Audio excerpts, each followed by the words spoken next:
intruder closing in. It's a venomous stinger. Look out! Hurricane engaged. Vehicles each sold separately, with a figure. Firefly heading for the sky. M.A.S.K, where illusion is the ultimate weapon. I'm getting out of here. M.A.S.K, Hurricane, Firefly, and Stinger, each sold separately. New from Canada. Hey everybody, it's Bill from Matt-Trakker.com, and welcome to this episode of Behind the Mask.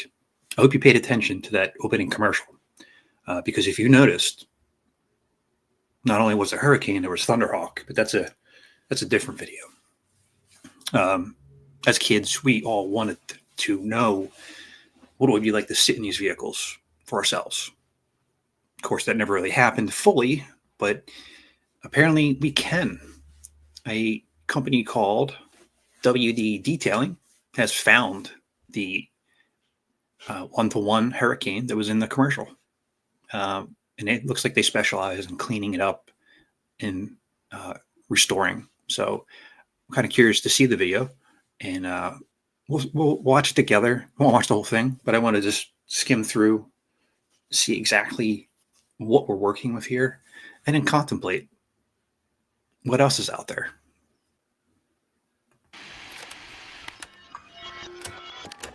This will only take a second.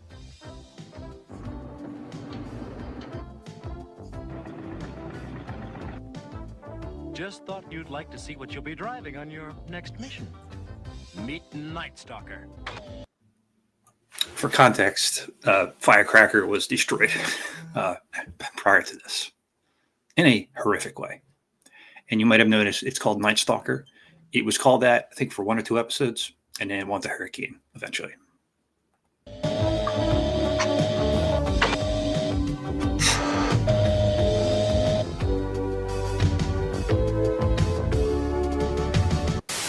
This is definitely one of the most unique cars that we've ever featured on the channel.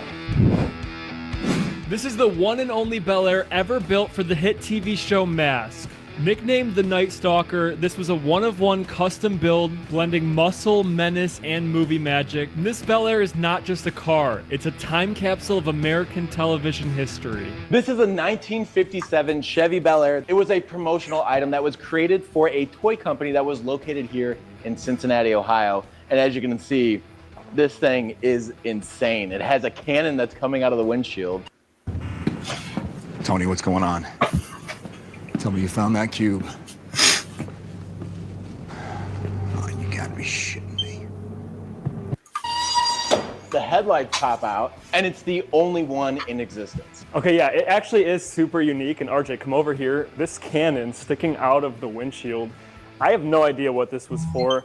I think there was actually a toy made for this car, or this car was made for a toy that we might be able to find. What do you think this meant? I have no idea. That is a very interesting looking headlight. I'm not sure what the purpose would be. Are you gonna hit someone with your headlight? Seems counterintuitive, then you can't see at night. This one doesn't come out though. I think that one looks like rookie mistakes there, guys. Some better days. Yeah, something that you just watch the cartoon for 2 minutes. This car, it doesn't have door handles. Yeah, we have some shaved doors here, so I'm assuming that's why the window is down. Oh my gosh. Oh, there's the cannon. What the heck is that? You think it works? You think That would we be can cool if it put did. Mike in there and shoot him out of it? Yeah. This might be one of the coolest cars that I've ever seen in my entire life. What do you think of the paint job?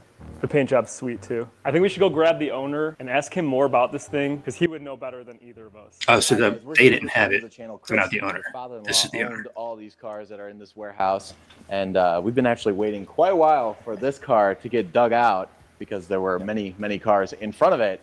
But this thing is insane looking. Do you know what the history of this car is? Yeah, I mean, this was built for a toy company out of Cincinnati, Kenner Parker Products, and we actually have the toy right here. The M.A.S.K 57, I think there was a cartoon made on it as well. This was kind of before my time, or I was very, missing very the young when it first came out. the roof there. I don't know a lot about it, but I do know Got the that tire. this That's kind of a toy weird, company go around to weird combination. Toy shows, car shows, and display on behalf of the toy. So you can see that the headlight kind of pulls out there. Oh, cool. And our headlight also pulls out. We've got the cannon coming through the windshield, and then as you guys get to cleaning it, you'll be able to see kind of on the inside what the interior looks like. But it's pretty unique. Interesting. I'm excited to kind of dig through it and see what other secrets hide. So why did your father-in-law buy this car? What was his goals and plans for it? Well, it was just a unique thing, and that he always found. You guys saw some of the other cars; they were always very unique, one of a kind types of items. And what he wanted to do was take this to the next level. So the toy actually kind of flips out. You can see there's cool. another axle that pops out. The top then rotates. So he was actually going to do this with. Love to see it kind of come to life. Oh, First wow. step is cleaning it. Yeah, absolutely, because it is in a bit rougher shape than the toy car is. A little bit. This is definitely a one-of-one, and it looks. I mean, well, obviously, it looks like a toy car. It does. You know, something that I had in my Hot Wheels collection when I was 7 or 8 years old. So this is definitely the most unique car we've ever had on the channel by far. Now we have to figure out how we're going to move this car out of this warehouse, and although a lot of the cars are gone, we have some poles in the way, so this might take some elbow grease. All right, no matter what, we cannot let this roller fall into that hole. We'll be screwed. Well, we're gonna hit that pole. Are we gonna hit the post? Yeah, we gotta be really careful, because I think as we push this It way, does. The front wants to rock over. Oh, okay. Okay, that's all we got here. That's a little sketchy, but we're away from the hole in the floor, so I don't know what all that nice. But this paint is actually in great shape. Skipping ahead. Very little to no oxidation. And honestly, there's not. Wow, look at the shine on that. I'm just going to do a light polish to maybe try and remove a thin layer of oxidation just to brighten up this teal color a little bit. But I am just going to have to be very careful around the decals, as the pinstriping right on the edge of where the decal starts is painted on with a single stage paint, and it is very soft. So I'm going to try and be very careful around the flames and all the decals, but this is going to be a nice easy day for me, which I really need.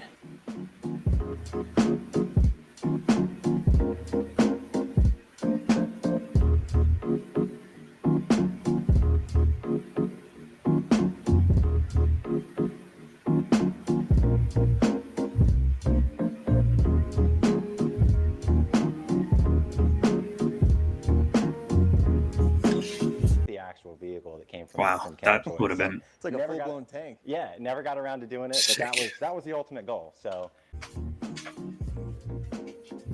I know in the past when I've watched the commercials, and like I said earlier, when I was a kid, I often wondered, where these cars are.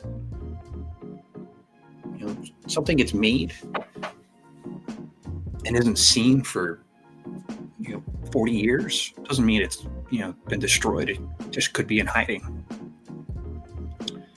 Maybe there's more ramp up and Thunderball prototypes in its existence. Who knows? But yeah, they're giving that a good clean.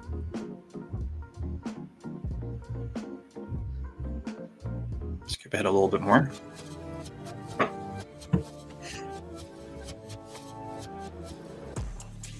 Oh, there's the roof. Good job, guys.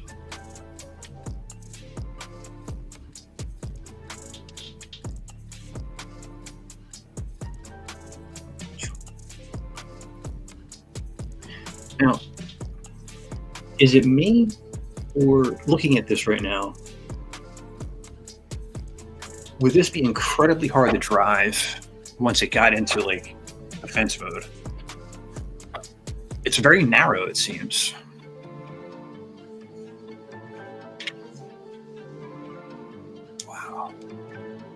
Even got the blade.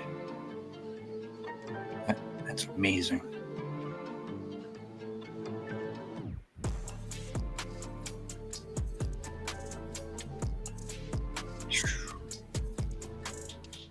All right, guys, we're here with Adam, who is going to help us hopefully get the 50.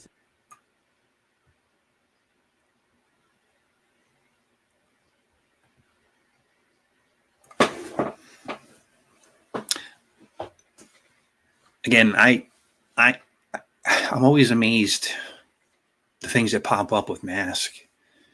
You get the red book. It has all the secrets in it. You have pages upon pages of script. You have cartoon cells, and you have vehicles that were made for commercials to sell you toys, still in existence.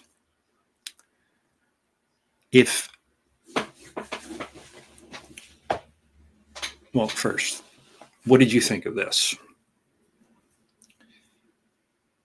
And what was your initial thought when you found out about it? And if there was another vehicle from the commercials, it was a one-to-one that you could own in your collection of vehicles, most likely your everyday car, maybe a second car, and then Thunderhawk. Let me know in the comments as well on that. I'm kind of curious. So as always, please remember to like, comment, and subscribe to help keep M.A.S.K alive. And this is Bill from Matt-Trakker.com, and I'll talk to you later.